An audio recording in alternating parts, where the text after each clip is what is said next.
कहानी है melody house की। घने जंगल के भीतर बसे एक गांव में एक पुरानी हवेली थी जिसे मेलोडी हाउस के नाम से जाना जाता था। लोग रात में हवेली से निकलने वाली भयानक धुनों के बारे में फुसफुसाते थे। एक भयावह धुन जिसे सुनने की हिम्मत किसी में नहीं थी। एक चांदनी रात में एक महिला सारा ने मेलोडी हाउस की किंवदंती की जांच करने का फैसला किया। एक टॉर्च के साथ रहस्यमयी अंधेरे जंगल में चली गई। वह हवेली के जितना करीब पहुंची, हवा उतनी ही ठंडी होती गई और उसका दिल जोर से धड़कने लगा। सारा ने चरमराते हुए सामने के दरवाजे को धक्का देकर खोला। धुन तेज हो गई, खाली हॉल में गूंजने लगी।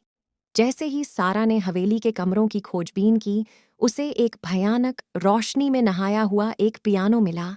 चाबियां अपने आप हिलने लगीं, जिससे सारा पियानो के पास पहुंची और झिंझकते हुए अपनी उंगलियां चाबियों पर रख दीं।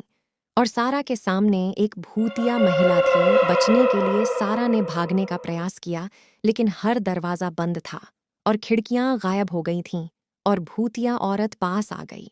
उसकी ठंडी उंगलियां सारा की कलाई के चारों ओर लिपट गईं।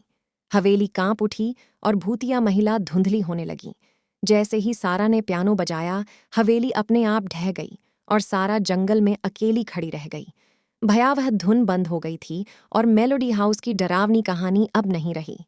सारा यह जानते हुए चली गई कि उसने आत्मा को मुक्त कर दिया, पर धुन अभी भी जंगल में कहीं दूर से आ रही थी। लेकिन उसने कभी पीछे मुड़कर पता लगाने की हिम्मत नहीं की, क्योंकि सारा जान चुकी थी कि कुछ कहानी छोड़ देना ही बेहतर है।